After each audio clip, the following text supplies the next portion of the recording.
Itong motor na to, binibenta ko. Hindi mapili dahil hindi umaandar. Ngayon, may free time tayo. Dadalhin natin sa pagawaan doon sa DS sa Zapote. So, wala tayong magagawa kundi ikarga.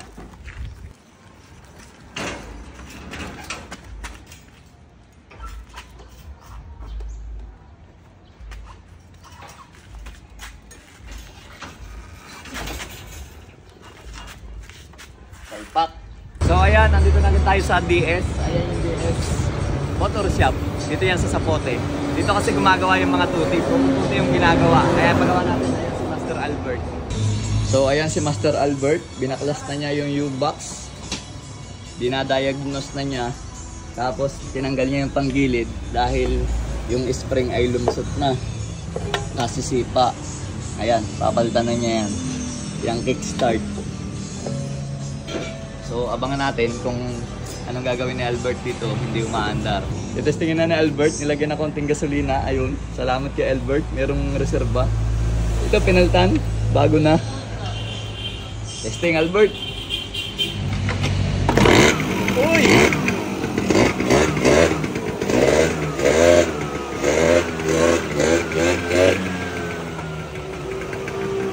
Albert, bakit may vape? Tagal na na-stack eh. Ah! Ayun yung tuti sa loob ng makina. Ay, mga tuti. Ay, mausok.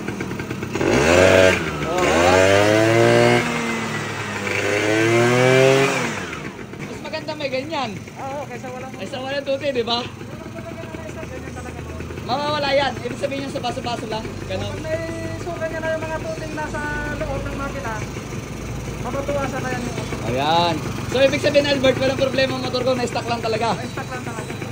Ayos. Linis-linis lang. Wala lang sa linis. Saka yung panggilid, yung sinasabi ko kanina, yung kickstarter, Okay na. okay na. Ayan o. Ibinalik na. Tahimik na. Ibinalik na yung...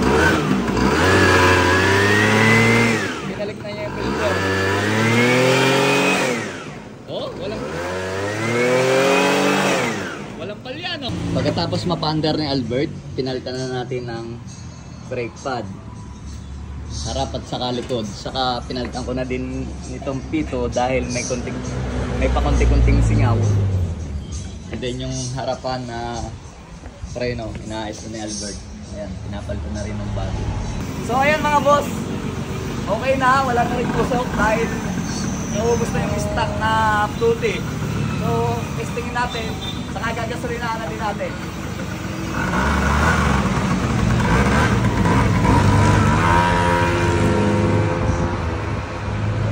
Dahil tumatakbo na ang ating motor, siyempre sira yung upuan. Ayan, andito tayo sa Boss Mel Custom Seat. Ayun si Boss Mel, oh. Pogi. So ayan yung mga upuan nilang available dito. Anong leather to? Sunglass yan na plain.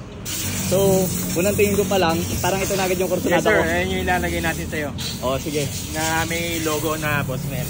Naka-emboss na yung Boss Mel, oh. Tapos may etiketa pa siya rito. Ang galing ng logo nila, oh, pang motor talaga. Kasi ito naman yung sunglass na may logo. Ah, ito na yun na may logo. Ito na mismo yun. Yes, sir. Para sa akin doon. Ito yung akin 2003 model yan. Gawin mo naman mga 2013, pabatayin mo ng 10 taon. Yes, sir. Sige, sir. Papagandahin natin yan. Nakasalang na agad yung ating seat cover. Ayan. Pinapattern niya lang. And then natabasan na niya dito para may design. Alright. Red stitch yung pinili ko para maganda naman tingnan. Ganda, oh. Pinatat na yung lining para maganda yung lapat. Tama ba? Tama, may sir. lining para lumapat na maganda. Kasi curve yun eh. Same yan dito sa kabila. So pakita natin yung tahi doon.